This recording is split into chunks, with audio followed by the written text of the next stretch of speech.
반갑습니다. 저는 여러분과 함께 국어를 공부하게 될 이산 교수예요. 자, 간단하게 오리엔테이션 하고 출발하도록 하겠습니다. 앞에 프린트 있으니까 오리엔테이션 자료 없으신 분들은 받아가시고요. 인사말은 읽어보시고 저에 대한 소개하도록 하겠습니다. 저는 현재 공단기 국어 전임이고요. 그 다음에 소방단기 노량진의 전임입니다. 그 다음에 여기 현재 대구 한국공무원학원의 국어 전임이고요. 부산 공단기학원 국어 전임입니다. 원래 그 부산 한국고시에서 출발했었고요. 그 다음에 울산 중앙공무원학원, 창원 중앙공무원학원, 원래 제 출신은 입시예요. 그래서 입시학원에 있다가 공무원학원에 제의를 받고 지금 공무원 강의한 지는 12년 차, 11년 차, 12년 차 정도 됐습니다. 그래서 앞에 과정을 쭉 거쳐서 부산 찍고 대구 찍고 서울 찍었어요. 그래서 이제 서울 최종 목표까지 들어가가지고 지금 공단기에도 전임으로 라인업에 들어가 있습니다. 힘들었어요. 공단에 들어가기 쉽지 않았어요. 들어가니까 더 힘들어. 아무도 나를 몰라줘. 지방에서는 잘 아는데 노량진 가서 앞선 선생님이 그러시더라고. 자존감 떨어진다 이렇게. 정말 자존감이 떨어집니다. 노량진에서 같이 밥 먹고 있으면 절 학생인 줄 알아요.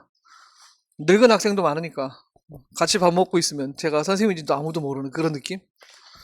되게 분위기 묘하죠. 여기 있으면 막 학생들 막 안녕하세요 교수님 다 인사해 주는데 그래요 이렇게 하는데 거기 가면 그냥 똑같은 학생 같은 교복 입고 앉아있는 느낌 막 이래요. 씁쓸하죠. 나름 꽤 하고 갔는데 거기 올라가면 아무것도 아니다 이런 얘기가 있어서 쉽지 않았습니다.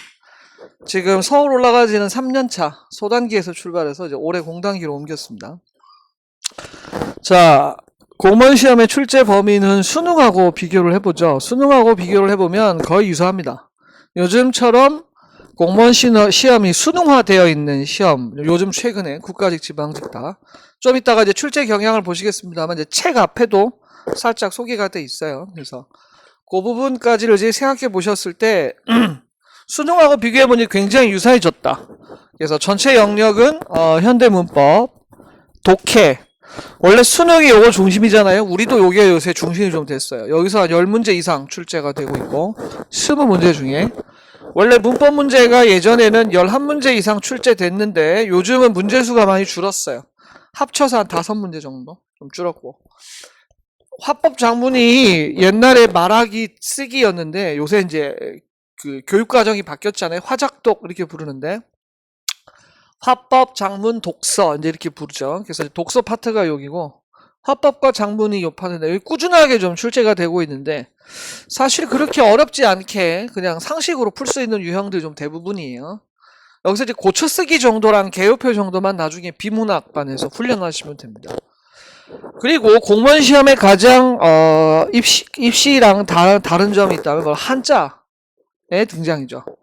한자가 3가지 영역이 있는데 한자 성어 이거는 수능 때랑 비슷해요. 한자 성어 4글자로 되어 있거나 2글자 3글자로 된 한자 성어 그 다음에 한자 도금이라고 해가지고 왜 그 모양은 하나인데 음이 2개인 한자들 이런 애들이 있거든요. 그래서 예를 들면 뭐 음악 악자가 즐거울 낙자거나 좋아할 요자 음이 3개 있거든요. 그래서 이제 단어마다 음이 같은 걸 골라봐라. 단어를 쫙 주고 음이 다른 걸 골라봐라. 이런 식으로 얘는 거의 기출에서 출제가 되고요. 표기와 관련된 게 요즘에 이제 시험에 가장 많이 나오는 유형인데 한자에 그 표기를 묻는 것은 좀 모양이 비슷한 한자들이 많거나 우리말에 이제 동음이어가 많잖아요. 예를 들면 이상이라는 한자만 해도 이상이라는 글자만 해도 뭐 20세 이상 할 때 이상이 있고 그런 이상을 쫓아서 한다 이상도 있고 몸이 좀 이상해 하는 이상도 있잖아요. 그게 한자가 다 다르단 말이야. 근데 음이 똑같죠. 요런 걸 물어보는 거. 요게 가장 유행인데 이게 요즘 답이 없어요. 기출을 아무리 공부해봤자 소용없고 원래 한자를 좀 잘 알아야 되는 형태예요. 그래서 만약에 1년 미만의 수험생들이 한자 시험을 친다고 하면 버리는 게 나아요. 한 문제 정도는 버리고 가는 게 맞아요. 그러니까 가성비가 상당히 떨어지죠. 예를 들어 저한테 자꾸 한자 강의 해달라 하시는데 제가 한자 강의 해봤자 시험에 안 나오는데 그걸 왜 하겠어요? 근데 물론 이제 책 3권에 있긴 있어요. 근데 제가 해봤어요, 매년. 근데 시험에 안 나와. 엄청 허탈한 거 있잖아요. 열심히 공부를 했는데 시험에 안 나오는 공부, 이제 한자 성어를 그래서 주로 많이 하지만 하면 이게 무슨 소용이 있나 사실 이런 생각이 드니까, 한자는 우리가 일상에서 쓰는 한자들을 평소에 연습하는 거, 그 정도 수준에서 사실은 이제 머물러야 된다. 이건 이제 꾸준하게 제가 이제 제시를 해드리면 거기에 맞추셔서 이제 하셔야 되는데, 제가 이제 모의고사 반이나 이런 데서 한자들을 이제 다뤄요, 일부러. 왜냐면 이거 그냥 한자 한 달 내내 공부해봤자 지나고 나면 다 증발돼. 그런 강의보다 이제 매일 조금씩 풀기 하는 것이 어떤가, 이제 이런 식으로 생각을 하고 있어서 제가 이제 카페도 있고 그렇거든요. 그래서 이제 거기서 매일 한자 이런 걸 해볼까 이런 생각이 있어요. 그러니까 매일 꾸준하게 그냥 하루에 하나씩 이렇게 하는 게 훨씬 더 효과적이지 않을까. 근데 자료를 주면 공부를 안 하더라고. 오늘 이제 나중에 이제 복습 테스트에 한자 성어가 나오는데 요번에 좀 심각한 고민을 해봤어요. 한자 성어를 뒤에 이제 우리 책 3권에 있는 한자 성어를 이제 거기다 책에 있는 걸 실어놨거든요. 뽑았어요. 그 중에서도 한 670이 한 8개, 700개 가까이 되는 것 중에서 이제 몇백 개를 뽑아가지고 이제 매주 기본반에 제시해 드리는데 공부를 안 하세요. 다음 주에 시험 칠 때 해줘서. 그래서 수업 시간에 좀 다뤄볼까? 수업 시간에 마치기 전에 한자 성어 언급을 좀 한번 쪽쪽쪽 해볼까 이런 생각이 좀 있어요. 공부를 시켜야 되겠다. 떠먹여줘야 되겠다. 떠먹이다 못해 제가 입에서 씹어가지고 여기 넣어줘야 되겠다. 뭐 이런 생각을 했어요. 너무 안 드시니까 어쩔 수 없어. 이렇게라도 한자를 공부시켜야 되겠다 생각이 들어서 한자 성어만 잡자. 막판에 도금 잡자. 1년 미만 표기는 버린다. 전략적으로. 그렇게 가야 돼요. 그리고 1년이 딱 지난다면 한자를 시작해 하셔야 돼요. 1년 딱 시험 치고 나서 만약에 실패했다. 그럼 한자부터 시작해야 돼. 한자부터. 근데 요번 시험에는 지방직의 한자 시험은 안 나왔고 국가직에는 나왔어요. 그러니까 사실 복불복인 거야. 복불복도 시험에 나왔어요. 작년에. 지방직에. 그러니까 이제 이런 식으로 3글자나 2글자, 4글자로 된 한자 성어들에 대한 표기. 이게 좀 스트레스를 받을 거예요. 그래서 어떤 학생은 제가 보니까 기본반부터 단어를 이게 한자를 계속 쓰는 연습을 하더라고. 그냥 일반 제가 쓰는 단어 있잖아요. 그걸 사전에서 찾아가지고 계속 쉬는 시간에 연습하더라고. 그런 학생들도 저보다 더 잘 알더라고요. 저도 한자 잘 몰라요. 국어 선생이지 한자 선생은 아니니까. 헷갈려. 읽을 줄 아는데 야 표기가 이거였나 막 헷갈리거든요. 저도. 그런 게 있어요. 그래서 한자는 처음에 너무 스트레스 받지 말고 한자 성어만 잡자. 기본반에 그렇게 좀 잡아가면 됩니다. 넘어가 볼까요? 자, 이건 책에 조금 언급이 돼 있고 새 책에 4페이지, 5페이지에 국가직과 지방직에 2020년까지 올해 게 이제 추가되어 있습니다. 책은 2016년부터 2020년까지고 여기서는 이제 2018년부터 좀 줄여놨어요. 최신만 한 4개년입니다. 이제 2021년이 없죠. 근데 크게 비슷해요. 보시면 이론 문법과 어문 이게 1권이에요. 1권 책 1권 책 1권의 비중이 어떤지 보시면 평균 5문제 정도. 거기도 봐요. 합쳐서 평균 5문제 2.7, 2.3 합치면 5잖아. 평균 5문제는 비슷해. 그러니까 올해가 추가되었건 2016, 17이 빠졌건 간에 비슷하죠. 그러니까 지금 1권에서 5문제가 나온다라고 생각을 해야 돼요. 근데 여러분 5문제면 한 문제에 5점씩 25점이죠. 근데 합격이 되려면 요새 90점 이상은 받아야 된단 말이에요. 변별력이요. 변별력. 문법이 약해 학생들이 다. 그래서 문법과 맞춤법은 변별력이다 이렇게 말씀드릴 수 있어요. 그 다음에 문학과 비문학, 독해라고 부르는 영역을 보시면 거의 10문제죠. 10문제. 절반 이상이 독해니까 수능처럼 됐어요. 요즘 시험이. 국가직이. 그런데 문제는 뭐냐? 첫 번째는 독해 지문은 시간 싸움이죠. 20분 만에 20문제를 풀어야 되니까 독해 연습이 안 되신 분들은 시간 싸움에 불리해서 맨날 시간 내 못 풀어요. 요 시간, 그러니까 독해 훈련이 돼야 된다라는 전제 하나. 두 번째, 깔아주는 문제입니다. 기본 점수를 깔아준다고. 그래도 비문학은 좀 하세요. 수능 때 좀 해봐가지고 문학과 비문학 같은 경우에 총 10문제 중에서 사실 7문제, 8문제 정도는 무리 없이 풀어요. 학생들이. 문제는 여기서 한 2-3문제 정도. 고난도 독해랑 고전시가가 이제 관건이다. 여기서의 문제는 문학의 관건은 고전시가. 그 다음에 비문학은 이제 독해 연습이 꾸준히 돼야 된다라는 거. 근데 요 얘기를 드리고, 화작은 뭐 그냥 책 한 번만 봐도 충분히 풀 수 있는 문제고요. 어휘 한자 같은 경우가 평균 3문제, 국가직은 거의 골고루 요새 3문제. 어휘 하나, 그 다음에 한자 2개, 한자 성어랑 한자 표기나 도금 문제. 요새는 도금은 잘 안 나오고요. 표기가 좀 많이 나와요. 지방직도 보시면 지방직이 오히려 문법이 조금 더 약해졌죠. 합쳐서 4문제. 근데 뭐 여기 2 하면 5문제. 4문제, 5문제. 역시 문학과 비문학이 9문제. 화작, 어휘, 한자가 조금 더 세졌죠. 아까보다 여기가 한 문제 정도 더 많아진다고 보고. 근데 결과적으로 보시면 다 비슷비슷하지 않아요? 그러면 여기의 결론이 뭐냐? 문학과 비문학의 비중이 높아지는 것은, 그리고 독해 지문의 길도 자꾸 길어져요. 그래서 시간의 문제. 여기서 시간 싸움. 그러니까 독해가 꾸준하게 연습되어야 한다. 두 번째, 시험의 합격을 가르는 변별력의 첫 번째 요소가 고전시가예요. 고전시가. 이번 국가직의 고전시가 해석 문제랑 고전시가 복합 문제가 출제됐는데 다 틀렸어요. 이번에 지방직 문제는 현대시와 고전시가를 합친 문제가 거의 최초로 등장을 했다고 볼 수 있어요. 수능에는 원래 고전시가랑 현대시 엮는 문제가 맞는데 우리는 없었거든요. 최근 들어서 고전시가도 2개, 3개 묶이는 문제가 나오더니 이제 드디어 고전시가랑 현대시 복합 문제가 이제 출제되기도 했어요.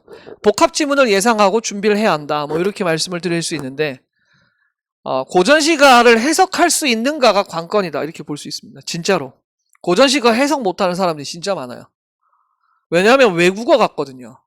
그래서 고전시가에 대한 집중적인 훈련이 좀 필요하다. 이렇게 볼 수 있겠고, 문법과 맞춤 아까 5문제잖아요. 근데 이걸 어려워하세요. 그래서 결국 시험에 90점을 넘느냐 안 넘느냐를 변별하는 게 이게 문법과 맞춤법이에요. 그래서 1권의 범위가 줄었음에도 불구하고 결코 포기할 수 없다. 그만큼 시간이 많이 드는데 비해서 사실 여러분 힘들어하세요. 그래서 이 부분에 좀 신경을 많이 쓰셔야 되고, 화작은 고정적 출제 그냥 따라오시면 돼요. 이거는 한자, 성어, 어휘는 버릴 수는 없어요. 꾸준하게 출제되니까 이 파트도 공부 계획 안에 넣어 있어야 된다. 이렇게 말씀을 드릴 수가 있습니다. 자, 그 다음에 학습 전략 3페이지에 대한 이야기인데, 간단하게 말씀드리면 공부를 전 범위를 한 번에 공부하는 건 무리다. 여러분 공무원 시험 공부 처음 입문하신 분들은 해보시면 알겠습니다만 이게 대학교 4년 동안에 배우는 과목이거든요. 전공에서. 행정학도 그렇고 마찬가지고 다. 그러면 그걸 내가 몇 개월 안에 이걸 승부를 내겠다? 사실 불가능합니다. 불가능해요. 한 가지 영역만 공부해 보셔도 불가능해요. 진짜로. 제가 기본반에서 1권만으로 축소했거든요. 왜냐하면 서울 같은 경우는 기본반이 8시간이에요. 기본반 수업이. 8시간이면 문법과 문학이 가능해요. 우리 지방이 다 5시간짜리야. 그래서 문법으로 줄였어요. 범위를. 대신에 뒤에 있는 강좌들에서 2권하고 3권을 다뤄요. 아시겠죠? 그렇게 생각을 하고 계시면 되고, 예를 들면 이제 오늘 같은 경우 비문학 강좌가 개설이 돼 있어요. 오늘 오후에 이제 개강을 하거든요. 함께 들어도 상관없고 빠르게 가시려면 천천히 가시려면 나중에 돌아올 때 이 개월에 따라서 이제 계획이 있거든요. 강의 계획표가. 돌아가면 거기에 맞추셔서 이제 독해 편을 들으시든지, 또 문학이나 비문학은 나 자신 있어 이러시는 분들은 문법에 집중하셔도 상관없어요. 잘 정리하시면 돼요. 그 부분은. 자, 시작은 문법으로 시작합니다. 문법을 시작해서 문법에 문학을 얹고 거기에 한 바퀴를 돌리고 문법을, 그 다음에 문법을 한 바퀴 빨리 돌리면서 고전시가를 얹고 거기에 돌리면서 고전시가 하면서 고전시가를 얹고, 알겠죠? 하나에 조금씩 더해가서 문법을 최소 4회독, 5회독 이상 돼야 돼요. 고전시가는 3회독 이상 돼야 돼요. 그래야 고전시가 해석할 수 있어요. 한 번 수업을 들었다고 완벽하다고 생각하면 안 돼요. 제 아들이 시험을 망쳤어요. 시험을 처음 쳐봤어요. 지금 중2인데 시험을 처음 쳐봤어. 제가 점수를 말하기는 하고 진짜 너무 처참한 점수가 나와가지고 국어 점수도 처참해가지고 도망가려 그러더라고요. 국어 선생님 아들이 너무 미안하다면서요, 저한테. 제가 수업까지 해줬거든요. 문법까지 수업을 해줬는데 망쳤어. 첫 번째, 시간 싸움에 실패했어. OMR을 못 적었어. OMR 적고 있는데 뺏어갔대. 두 번째는 얘가 시간 내에 푸는 연습을 안 한 거예요. 분석을 해보니까. 그래서 요번 기말고사 때 계속 시간 재서 옆에서 1분 만에 풀어. 옆에서 계속 1분 막 죽도록 이제 시간 싸움을 시켰죠. 그리고 이제 가장 결정적인 것은 애가 공부에 방법론이 없어요. 수학을 지지도 못하는데 저를 닮아가지고. 수학 문제를 옆에서 풀려보니까 학원에 가서 다 풀었대요. 동그라미 돼 있어. 다시 풀어봐. 틀려. 뭐라 그런 줄 아세요? 이거 풀었는데? 여러분이 그래요, 근데. 이거 풀어봤는데? 왜 안 풀릴까요? 한 번 보고 될 것 같아요? 범위가 워낙 넓은데? 앞에 거 보고 뒤에 거 보다 보면 앞에 거 까먹어요. 그래서 회독이라는 개념이 중요해요. 여러분 지금 제가 회독이라는 말을 쓰고 있죠. 공무원 합격수기에 가장 많이 등장하는 단어가 이 회독이라는 단어예요. 회독. 몇 번 봤느냐.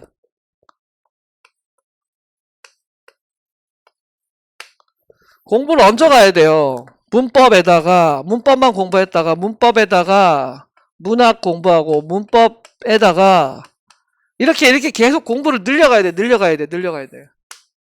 그리고 처음부터 왜 펜 이만큼 꺼내놓고 노트 정리 시작하시는 분들 있잖아요. 그래야 직성이 풀리는 사람들. 안 돼. 망해. 지쳐요. 절대 그러면 안 돼요. 처음에는 그물망을 좀 얼기설기 짜서 대충 기본반 때는 가볍게 들어요. 여러분 기본반 때 중간고사 4주차, 기말고사 8주차, 시험 치면 평균이 50점이에요. 책에 있는 문제 그대로 내는데 50점이야. 제가 처음에 옛날엔 그렇게 안 냈어요. 옛날에 막 응용 문제 냈는데 점수가 안 좋길래 책에 있는 문제를 살짝 바꿔봤는데 똑같아. 공부를 안 한다는 거야. 아니면 까먹었던지. 이제 그렇거든요. 그러니까 이게 이거 공부를 이렇게 시키는 건 아니구나 라는 생각이 들었죠. 그래서 반복할 생각을 해야 돼요. 처음에 그물망을 좀 얼기설기 짜. 그 다음 공부할 땐 좀 또 촘촘히 짜고 계속 완벽하게 하려고 하지 마요. 기출문제 풀다가 거기 좀 더 더하면 되고, 문제풀이 하면서 예상대의 문제풀이 하면서 거기 좀 더하면 되고, 그 다음에 모의고사 풀면서 모르는 파트가 또 나와. 그러면 또 돌아가야 돼요. 계속 피드백해야 돼요. 피드백. 끊임없이 돌아가야 돼요. 이게 한번 끝난 게 아니야. 알겠죠? 그 생각을 항상 갖고 계셔야 돼요. 처음에 완벽하지 마라.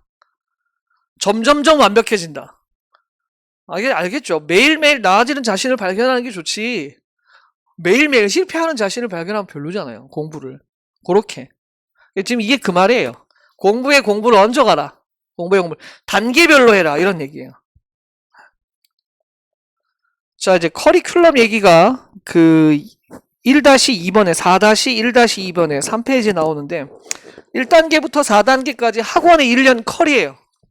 여러분이 기본 이론반에서 기본 이론을 듣고 나서 심화 이론에 들어가요. 그래서 심화 이론을 듣고 난 다음에 기출을 듣고 그 다음에 모의고사하고 마지막 정리특강하는 요게 한 4단계거든요.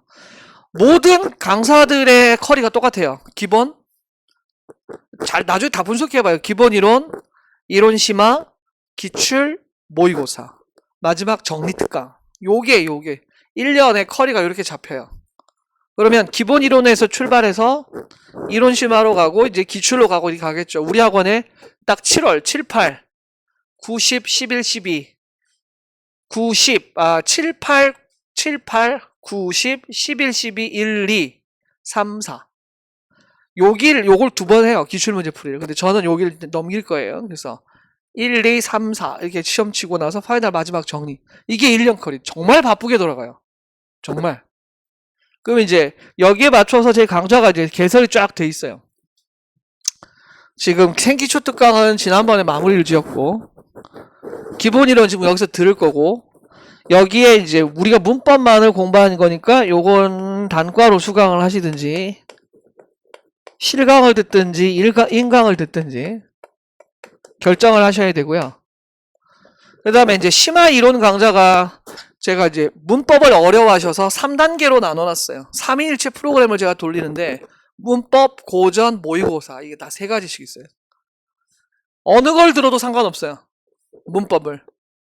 요게 가장 기본이 되고 여기에 사실은 이렇게 되는데 사실 이게 돌아가요 다. 이게 다. 사실 가장 기본이 되는 강좌는 요거예요. 요거 2개거든요. 이게 가장 기본이 되는 강좌고 요거는 이제 개설이 좀 많이 될 것 같고요. 얘네들은 한 번씩 돌아가면서 지금 수업을 다 넣어야 돼서 제가 그 다음에 요게 이제 9월 10월에 나올 거고 기진모가 11, 12에 나올 거고 얘가 1, 2, 3, 4 나올 거예요. 요게 11, 12 1, 2 요래요. 여기에 3, 4, 5, 6 국가직, 지방직 그리고 미러링은 한번 할 것 같아. 1, 2쯤이나 3, 4쯤에 하나 들어갈 거예요. 그래서 3개 어차피 요거는 들어가니까 요거 2개 중에 하나를 선택하시고 요거 3개 중에 하나, 요거 3개 중에 하나를 자기 거기에 맞게 수업을 듣다가 부족한 파트가 나오면 그 부분을 다시 한번 들어도 되는 거고. 지금 지방학원들의 특징이 뭐냐면 커리큘럼이 되게 단순해요. 기본, 2&2, 기출, 모의고사 딱 4개거든요. 들을 게 없어요 여러분이. 그래서 제가 다양한 강좌를 만들어 놨어요. 어느 걸 들어도 상관없게. 그래서 이제 거기 맞출 때마다 들어오시면 되는데 이게 이제 선택의 폭을 넓혀주면 또 고민이 되지 이제. 뭘 들어야 하나. 뭘 들어야 하나 여러분이 결정하는 거예요. 저한테 상담하러 오셔도 되고 그 밴드나 그 카페를 통해서 상담하셔도 상관없고 뭐 그렇거든요. 그러니까 중요한 건 요 단계 중에 하나씩은 거쳐야 된다는 거예요. 문법 심화, 고전 심화 거치고 그다음 내려가야 돼요. 그래서 이제 시간을 하면 기본 이론을 들으면서 여기에 원래 여기까지가 기본반이거든요. 근데 우리는 지금 기본반에서 요걸밖에 못하고 시간이 없어서 단과반에서 요걸 하는 거예요. 이렇게 할 수밖에 없어. 요거 돌아가면서 나올 테니까 요번에 요게 7월에 개강이고 8월에 개강하는 게 요거예요. 고전시간 노트. 요거 들어주는 게 좋아요. 8월에. 나머지는 순차적으로 차근차근 개강이 될 테니까 지금 여러분 코앞에 있는 것만 하시면 되고 만약에 이걸 놓쳐도 그 다음번에 돌아올 때 또 들으면 되니까 걱정하지 말고 순차적으로 차근차근 공부할 분량은 정말 넘쳐나요. 걱정하지 말고 따라오시기만 하면 돼요. 그 커리에 따라서 차근차근히 상담하러 오시면 거기에 맞춰서 강의들을 찝어 드릴 테니까 거기에 맞추셔서 들으시면 여러분에 맞게 강의들을 선별해 줄 테니까 자, 제 커리큘럼이었고요. 그 다음에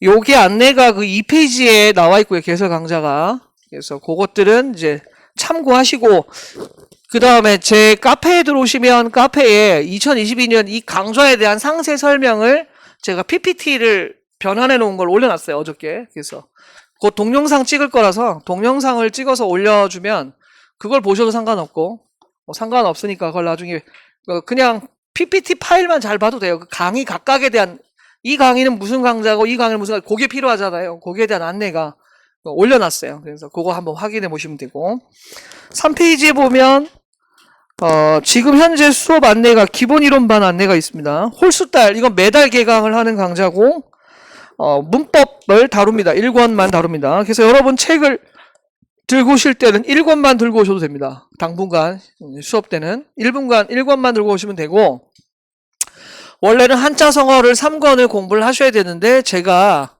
그 프린트로 뽑아 올 거니까 그거는 3권은 잠시 놔두셔도 돼요. 그래서 기본반 당분간 2달 동안은 1권만, 책 1권만 들고 오시면 됩니다.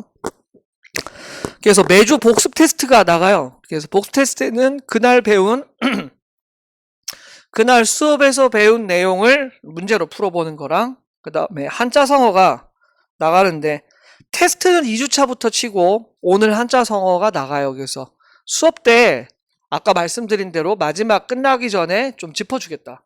이거는 공부하고 알아야 된다. 이런 식으로 해드릴게요. 그 다음에 4주차 중간고사 있고요. 8주차 기말고사 있습니다. 미리미리 공부 잘 해놓으시고, 이 강좌는 진도 완성을 위한, 어떤 분들은 기본반에서 전 영역을 다 하시는데 저는 불가능이라고 생각해서 애초부터 처음 강좌 시작했을 때부터 문법으로 줄여놨어요. 이것만 제대로 하자. 이렇게 해서 나중에 여러분이 이 강좌를 다시 들으셔도 압축 정리 특강이라고 생각하시면 돼요. 문법 부분에. 그 다음에 이걸 동영상이 제공이 되니까 복습 동영상을 다 보지 마시고 모르는 파트만 골라서 빠르게 돌리시면 도움이 될 겁니다. 자, 준비물은 수업 중에는 기본서 1권이고요. 심화이론은 요번에 7월에 화요일에 문법 집중부에서 여러분은 지금 처음 들으시는 분들은 들으시면 안 되고 문법 집중부에서 문법 배운 게 없는데 무슨 집중 모의고사를 치겠어요. 재시생들 중에 여기에 재시생 섞여 있으니까 재시생들은 문진모 들으시면 됩니다. 그 다음에 오늘 비문학 특강이 개강되니까 좀 빠르게 가고 싶다고 생각하시는 분들은 비문학 특강을 함께 수강하시는 것도 괜찮은 방법이다. 이렇게 말씀을 드리고 그 강좌가 7월에 끝나고 8월에 고전시간 노트 강좌가 개강이 됩니다. 그 다음에 네이버 카페가 있습니다. 제가 요 주소로 치고 들어가면 아마 될 것 같은데 혹시나 되는지 한번 확인해 보시고 안 되면 말씀해 주세요. 제가 무슨 초대를 다시 해야 되나 그걸 잘 모르겠는데 지금 일단 밴드를 운영하고 있다가 카페로 옮겨간 상태라서 밴드는 한 2,000명 넘는데 이제 밴드 옮긴 지 지금 한 달? 2달 밖에 안 됐어요. 250명 정도 지금 와 있는데 새로 듣는 학생들이. 그래서 이제 카페에는 자료도 계속 올라갈 것 같고 연재하는 자료들이 올라갈 거니까 상담도 거기서 하시면 되고 질문 대답도 거기서 하시면 돼요. 카페 아까 말씀드렸던 커리큘럼도 거기에 올라가 있으니까 한번 확인해 보시고 카페 나중에 한번 들어가 보시고 가입하시면 됩니다. 그래서 거기서 질문 대답과 모든 이야기들이 거기서 이루어진다고 보시면 되니까. 그리고 뭐 특별한 상담을 원하실 때는 뭐 대구에서 수업 받고 있는 누군데 이렇게 하셔야 제가 어딘지 아니까 제가 부산도 나가고 대구도 나가고 서울도 나가니까 어디 특정하시는 게 좋겠죠. 뭐 이름 말씀드려봤자 잘 이름은 제가 잘 모르니까 뭐 대구 학생이에요, 뭐 부산 학생 그렇게는 하셔야 돼요. 그렇게는 말씀하시면 되고.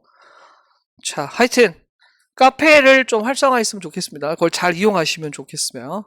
그래서 커리 안내랑 그다음 수업 안내, 그다음에 그 상담 안내까지 말씀을 드렸습니다. 자, 오늘 첫 시간은 좀 가볍게 시작하려고 합니다. 앞부분인데 이론문법의 첫 파트는 언어의 일반성. 시험에 1년 동안에 치는 공무원 시험이 한 9개에서 10개 정도가 돼요. 그 중에 한 번은 걸려요. 어디든 한 번은 걸려. 이게 이제 우리 시험이냐 아니냐에 따라서 좀 다를 뿐이죠. 자, 언어가 가지는 국어를 공부하기에 앞서서 언어가 일반적으로 가지는 언어의 일반성에 대한 얘기입니다. 첫 번째, 요 그림은 여러분 이제 책에는 없는데 요게 좀 연관성을 보여줘요.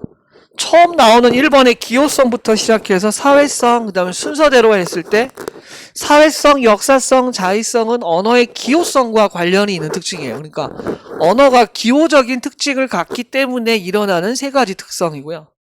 나머지 세 개는 좀 기호성과는 관련이 없는 특성들입니다. 원래 시험에는 제1순위가 언어의 자의성인데 요즘 들어서 사회성과 창조성 쪽에도 좀 초점이 좀 맞춰져서 출제가 좀 자주 되는 편입니다. 자, 이제 하나씩 출발해 보죠. 일반적인 언어가 갖는 특성. 첫 번째, 언어의 기호성. 기호성은 간단해요. 언어는 음성과 의미로 되어 있다. 이게 뭐지? 음성은 겉으로 드러나는 형식이고 의미는 그것이 담고 있는 내용이에요. 여러분, 모든 의사소통 수단은 형식과 내용으로 되어 있어요. 신호등이라는 의사소통 수단은 드러나는 형식은 색깔, 그것이 담고 있는 건 잘 아시겠죠? 빨간불은 멈춰, 초록불은 가, 노란불은 멈출 준비를 해. 줘. 수화에서는 손 동작이 드러나는 형식이고 담고 있는 내용이 있죠. 봉화의 형식은 개수. 봉화의 개수가 의사소통의 수단으로서의 형식이고 드러나는 그것이 담고 있는 뭐 봉화가 2개면 뭐 무슨 뭐 이런 거 있잖아요. 이런 게 언어가 드러나는 거죠. 근데 우리가 쓰는 인간이 쓰는 의사소통 수단인 언어에 있어서의 드러나는 형식은 소리입니다. 음성. 그리고 그 음성은 담고 있는 내용이 있는 것이죠. 요게 이제 언어는 기호로 되어 있다. 음성이라고 하는 형식과 그것이 담고 있는 기호, 의미, 그것이 담고 있는 내용으로 되어 있다. 이게 언어의 기호성이에요. 기호성은 시험에 등장하진 않아요. 기호성을 바탕으로 그 다음 설명이 됩니다. 자, 지금 언어는 음성과 의미로 되어 있다. 이제 이거예요. 그런데 이 둘이 맺고 있는 관계에 주목하고 있는 내용이 이제 언어의 사회성이에요. 자, 사람들이 어떤 음성을 어떤 뜻으로 부르기 시작할 때 처음에는 의사소통이 안 됐겠죠. 그런데 사람들이 의사소통을 위해서는 통일된 소리가 필요했어요.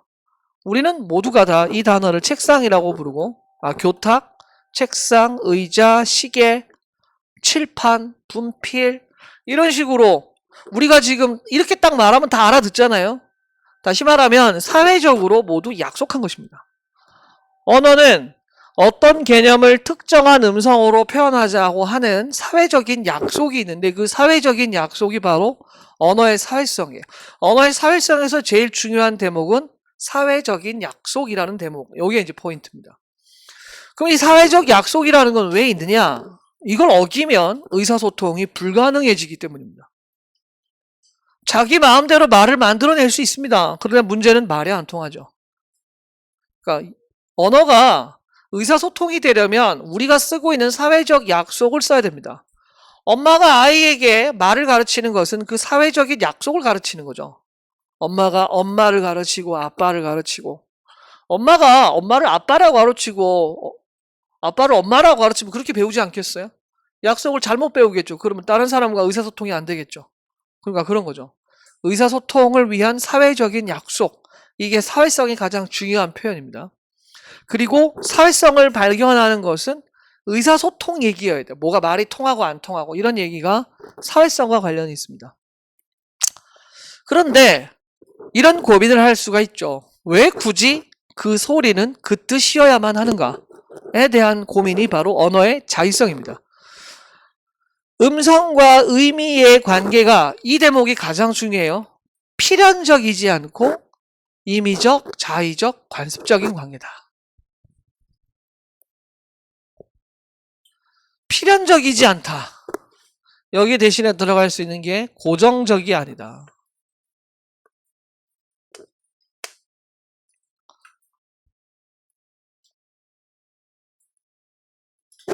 혹은 절대적이다.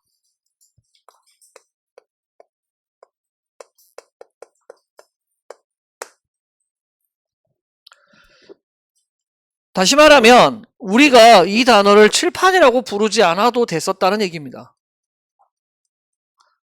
얘를 우리가 그냥 통닭이라고 불러도 됐다는 얘기예요. 말도 안 되지만.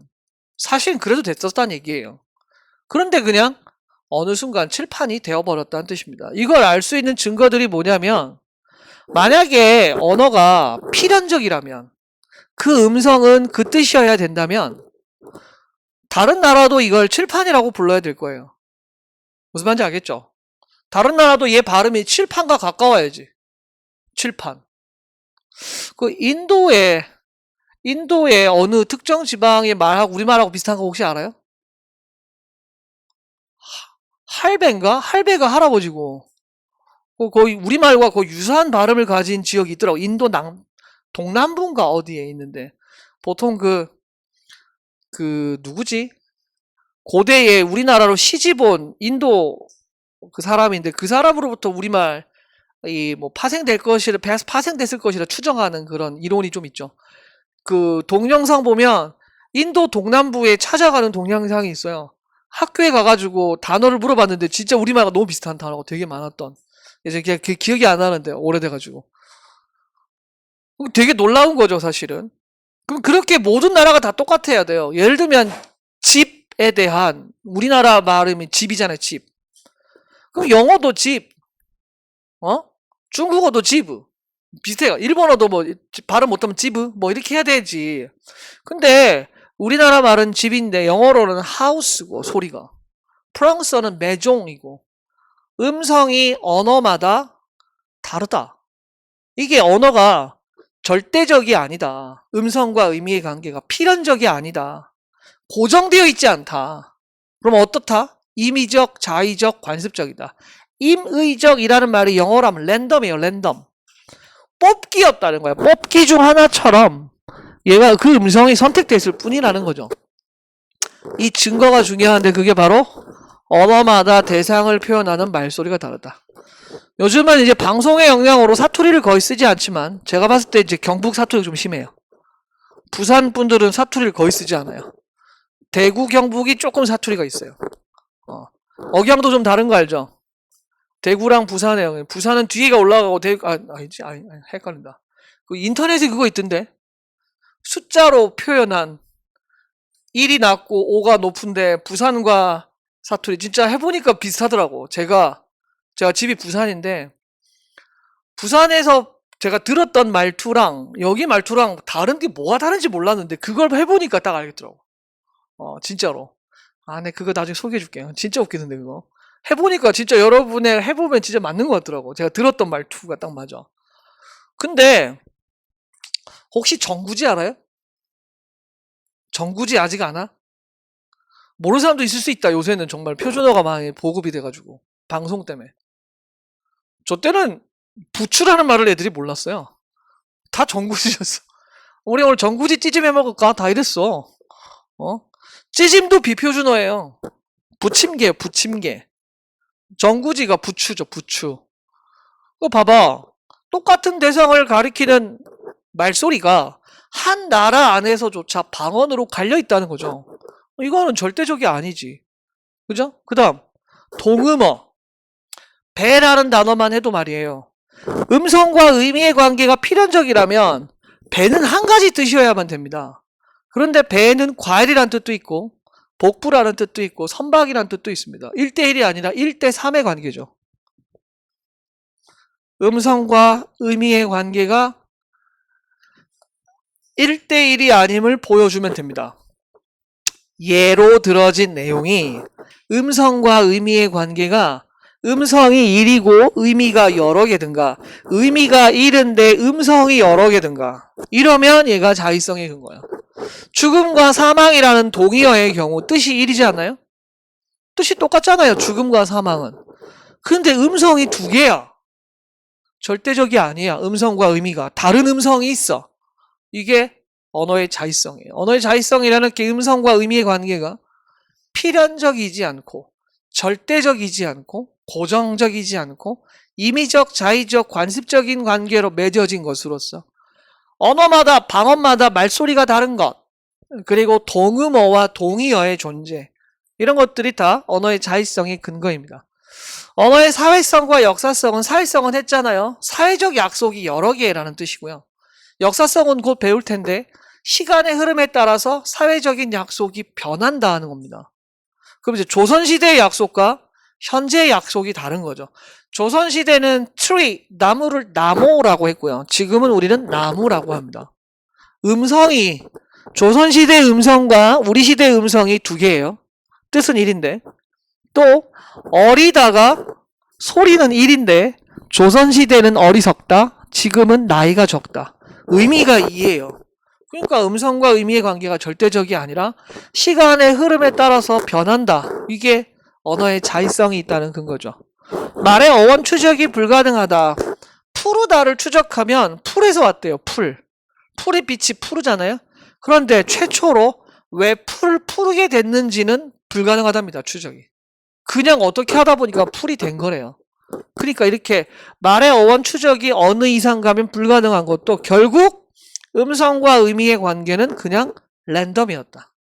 자의적, 임의적, 관습적이었다는 뜻이 됩니다. 언어의 역사성은 금방 설명드린 대로 제일 중요한 대목은 시간의 흐름, 변한다. 음성도 변하고 의미도 변합니다. 아까 나무에서 나무로 변한 얘가 6번에 보시면 말소리가 변한다. 나무가 나무로 변한다는 것도 있죠. 의미가 변하는 예가 굉장히 많죠. 의미가 확대된 예도 있고 의미가 줄어든 예도 있고 의미가 그냥 변한다는 그 세 번째 어리다가 어리석다에서 나이가 적다라는 뜻도 있죠. 여러분 의미의 축소가 얼굴이라는 단어가 옛날에는 몸의 형체였어요. 몸 전체 어디든. 지금은 안면부만으로 줄었죠. 또 옛날에 세수는 손을 씻다. 원래 씻을 새 손수잖아요. 근데 우리가 보통 야 너 세수 안 했지 말할 때 뭐 보고 말해? 손 보고 말해요? 얼굴 보고 말하잖아요. 이거 의미가 확대된 예인 거죠. 그쵸? 그리고 다리가 예전에 짐승의 다리만을 의미하다가 살아있는 생물의 다리였다가 지금은 무생물의 책상 다리, 안경 다리로까지 무생물의 다리로까지 확장돼서 쓰이는 거죠. 그러니까 이게 의미가 변하는 거죠. 아까 음성과 의미가 둘의 관계인데 음성도 바뀌고 의미도 변하니까 결국 사회적인 약속이 시간의 흐름에 따라서 변하는 얘기가 되는 거죠. 이게 역사성입니다. 역사성이란 시간의 흐름에 따라 언어의 사회적인 약속인 음성이 바뀌든 의미가 바뀌는 것. 이게 언어의 역사성입니다.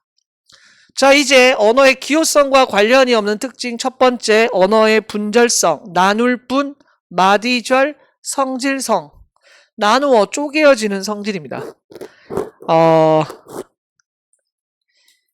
여러분 책에는 2번인데 단어와 단어 사이가 분절되고 자음과 모음이 나누어지고 문법 단위, 큰 문법 단위가 작은 문법 단위로 계속 나누어 쪼개어지.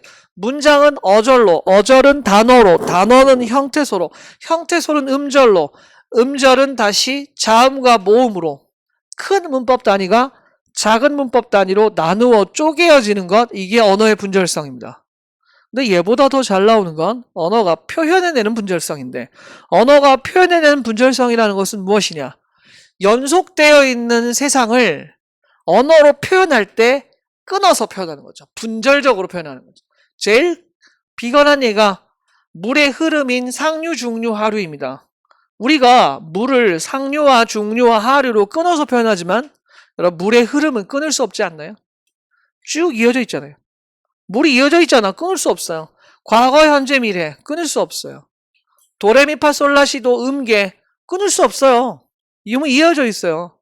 연속되어 있는 실체를 표현을 나누어 표현하는 거죠. 여러분 신체를 표현하는 것도 그래요. 뺨이라는 그 부분이 보통 여기를 뺨이라고 하잖아요. 근데 정확하게 뺨이 어디서부터 어디까지냐라고 말하면 좀 애매하지 않나요? 경계가 애매해요. 턱은 어디서부터 어디까지냐? 뭐 예를 들면 허리가 어디서부터 어디까지냐? 대충 뭐 허리 띠는 데를 허리라고 잡지만 우리가 정확하게 그 지점을 말할 수 없어. 왜? 우리 몸은 연속해서 이어져 있거든요. 맞잖아요. 이마는 어디서부터 어디까지냐? 아, 눈썹 위부터 머리털 난 데까지. 그럼 대머리는 이마가 여기까지예요? 아니잖아요. 그러니까 이 지금 정의가 애매하단 말이야. 이게 애매한 정의를 우리는 사용하고 있어요. 왜? 세상을 나누어 표현하는 게 편하거든요. 여러분 우리가 혈액형을 A, B, 혈액형별 특성하는 거 있잖아요. 성격. 요새 MBTI가 유행이죠. 아니 세상에 얼마나 많은 성격이 있는데 그 MBTI가 몇 가지? 16가지야? 16가지로 어떻게 나누어져요?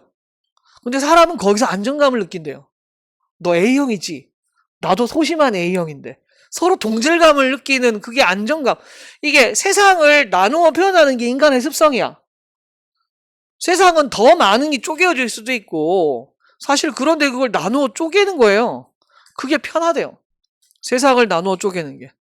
MBTI는 제가 대학 다닐 때 쓰던 건데 갑자기 사라졌다가 더 많은 심리 유형 검사가 유행이다가 갑자기 그게 인터넷상에서 뜨기 시작해가지고 다들 MBTI 얘기하더라고 요새. 너 무슨 형이지? 근데 MBTI 변하는 거 알아요? 성격 변해요. 제가 옛날에 했을 때 ESTJ였거든요. ESTJ. 아, ESTP였다. ESTP. 근데 제가 사회생활 하고 나서 바뀌었어요. ESTJ로 바뀌고. 거기도 돼 있어요. MBTI 전 직접 검사를 받았어요. 심리 검사하는 데서. 학교 심리 검사실에서 직접 받았거든요. 그때 MBTI는 바뀔 수 있다. 성격 때문에 성격이 변하면 바뀔 수도 있고 환경이 변해서 바뀔 수도 있어요. 진짜 바뀌어요. 저는 E와 I라 바뀐 적도 있었어요. 중간에 한번. 보통 E는 잘 안 바뀌잖아요. E냐 I냐는 안 바뀌는데 저 I로 바뀐 적도 있었어요. 극소심쟁이로 바뀐 적도 있었어요. 이건 달라. 사람은 언제든 성격이 바뀔 수 있는 거야. 고정되어 있는 건 없어. 근데 나누어 편하는 게 편한 거죠. 근데 여러분 이거 조심해야 될 게 있습니다. 자, 강의실 701호, 702호, 703호. 지금 나누어 표현했어요. 이건 분절성의 예입니까? 아닙니까? 전제 조건이 연속되어 있는 실체여야 되죠. 애초에 나누어져 있잖아요. 아파트 101동, 102동, 103동 원래 나누어져 있단 말이야. 이건 분절성의 예가 아니야. 연속되어 있는 걸 나누어 표현해야 그게 분절성입니다.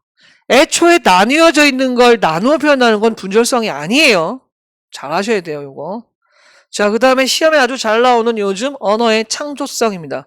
창조성은 두 가지예요. 가장 중요한 얘기는 이제 문장 얘기예요. 인간은 무한수의 문장을 만들 수 있고 무한히 긴 문장을 만들어낼 수도 있다. 무한히 긴 문장은 좀 쉬워요. 원숭이 엉덩이는 빨개. 자, 이 노래 아시죠? 빨가면 사과, 사과는 맛있어, 맛있으면 바나나, 바나나는 길어, 길면 기차. 끝이 어떻게 끝나는지 다들 모를걸? 어떻게 끝나는지 모르죠. 왜요? 안 끝낼 수 있으니까요. 맘만 먹으면 평생 노래할 수 있지 않아요? 계속 이으면 되지. 무한수의 문장을, 무한 길이의 문장을 만들어낼 수 있어요. 두 번째, 무한수의 문장을 만들어낼 수 있다. 나는 철수는 밥을 먹었다 라는 문장을 배웠다고 칩시다. 근데 철수는 빵을 먹었고 철수는 우유를 먹었고 철수는 사과를 먹었고 그 문장 하나를 배우면 그 안에 다른 단어로 바꿔치기 하면서 계속 문장을 만들어낼 수 있어요. 철수만 먹어? 영희도 먹지? 무슨 말인지 알겠죠? 그러니까 이렇게 문장의 수도 무한히 늘어날 수 있고 문장의 길이도 무한히 만들어낼 수 있어. 이 문장의 세계가 닫혀있는 세계가 아니라 열려있어. 그래서 언어의 개방성이라고도 부르는 이걸 언어의 창조성입니다. 창조성 하면 여러분 기억을 첫 번째 무한수의 문장, 무한 길이의 문장 요거 하셔야 돼요. 두 번째 상상 속의 삶을 관념적 추상적인 대상을 만들어 표현한다. 관념적 추상적이라는 것은 우리가 지각할 수 없는 것입니다.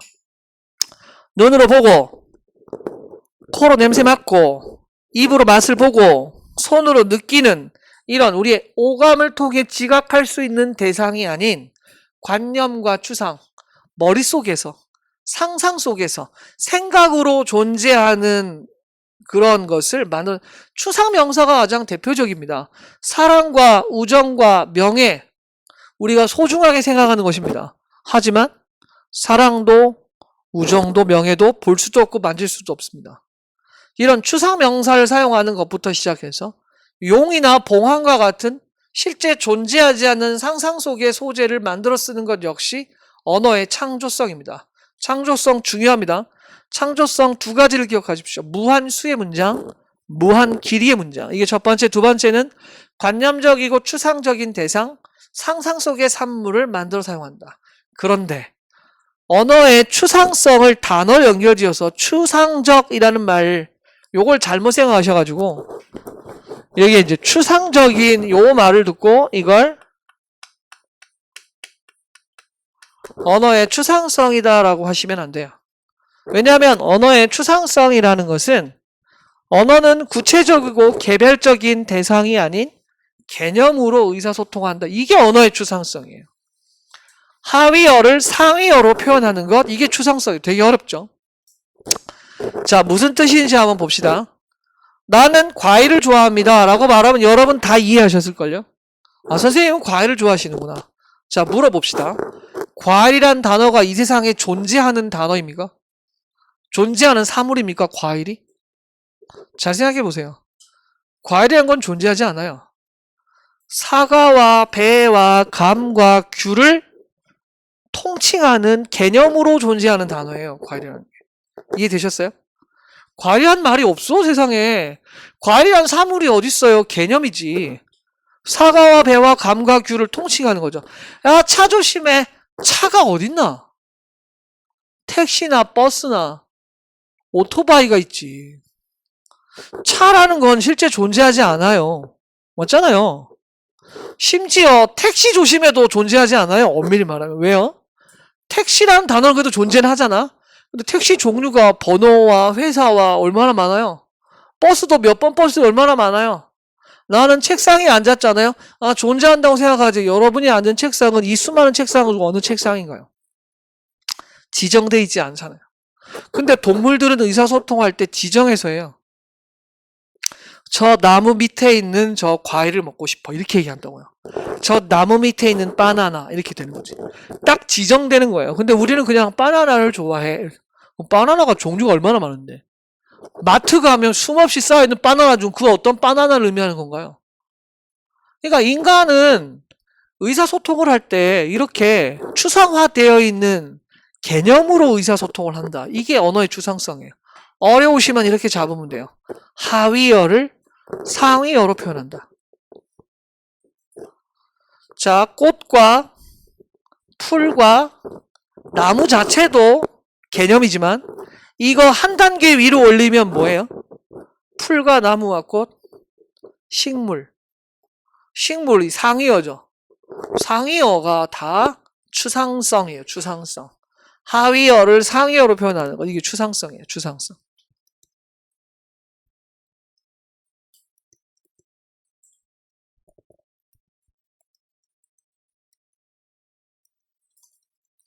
자, 일단 언어의 특성까지만 일단 한 타임 하고요. 옆에 1번과 2번 문제 풀어놓으세요.